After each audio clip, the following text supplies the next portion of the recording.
Tuoren koivun näen kaartuvan silmujen aukeavan ja ihmettelen, kuinka kaunista on. Katson korkeuteen.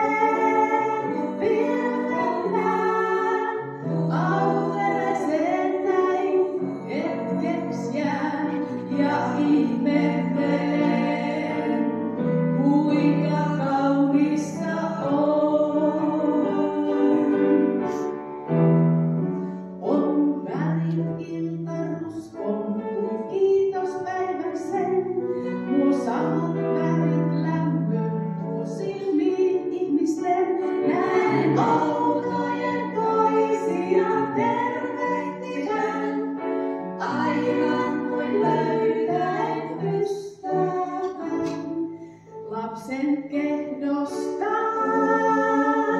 näkökulmaa mua enemmän oppivan ja taas ihmettelen, kuinka kaunista on.